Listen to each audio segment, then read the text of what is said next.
Hi, and welcome to a new episode of this channel. And today, like I said in last week's video about how to stay warm in a quilt, it is now time to talk about how to protect yourself from the cold coming from the ground.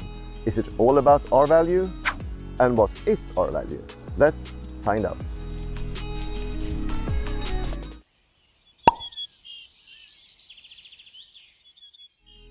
First, I would like to say thanks for all the support, and because of you, this channel have grown to 1,000 subscribers last weekend.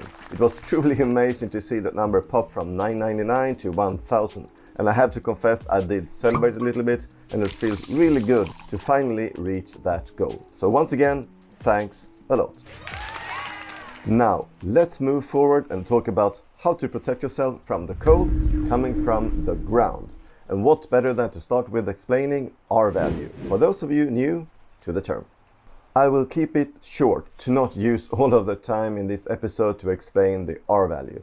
It is actually nothing else than the definition of the material's ability to isolate and therefore resist the transfer of cold or heat through the material. The term, when used for hiking, determines a sleeping pad's ability to isolate. The higher the r-value, the warmer the sleeping pad is. And to define what the right r-value is for your needs, well, you need to know what temperature you will have on your hike, and I'm not talking about the air temperature, but the ground temperature.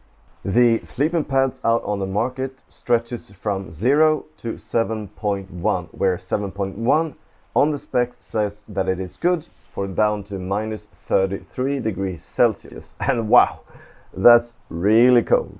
A value in the mid-range and about 3.5 is normally okay for temperatures down to freezing. So 3.5 is normally recommended and okay for 3-season hiking, and above 5 it is mainly for wintertime. But, and with a very big but, these recommendations are nothing more than just recommendations. If I was to give any advice, rather buy a sleeping pad that is too warm than too cold. So these are my recommendations when it comes to r-value. From the hot summer days down to 15 degrees, you don't need anything else than something comfortable to sleep on. So like 1 to 2.5 in r-value.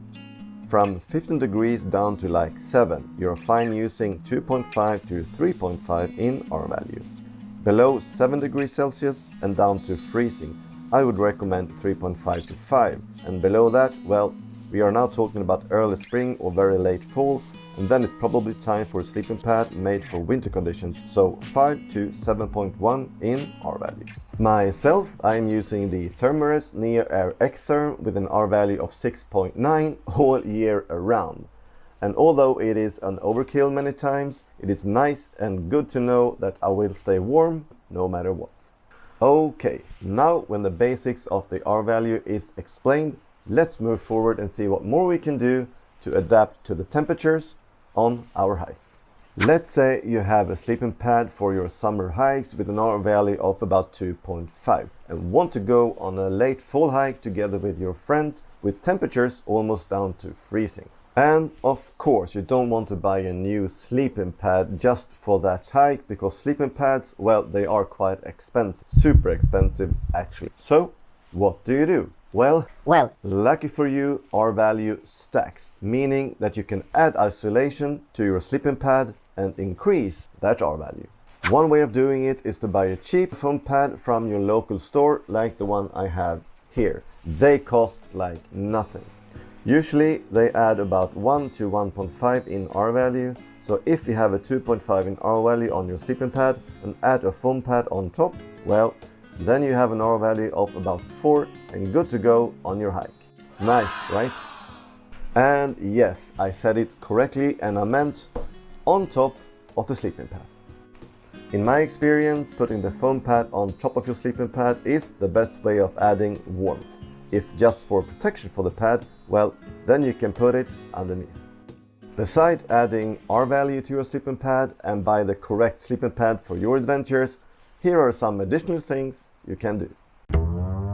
The pad's r-value is measured fully inflated, and since most of us let a little bit of air out to get better comfort, we do lose some of that insulation. So If you get cold one night, try to fully inflate the pad to get a little bit more warmth. Choose an open spot for your tent where the sun reaches so it can warm up the ground during the day. Also, try to find a dry spot for your tent if possible. High moisture content in the ground will lead away the heat more efficient and cool you down. Other than that, well, choose the correct sleeping bag or quilt, stay active before you go to bed, bring some additional layers, a puffy jacket and a beanie, and you will be just fine.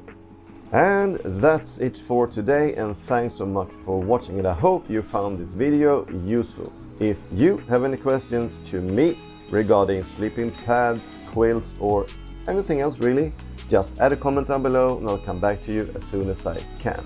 Also, don't forget to subscribe to support this channel, hit the notification bell so you don't miss out on any future videos, and thumbs up if you like this video. And I will see you next week, right?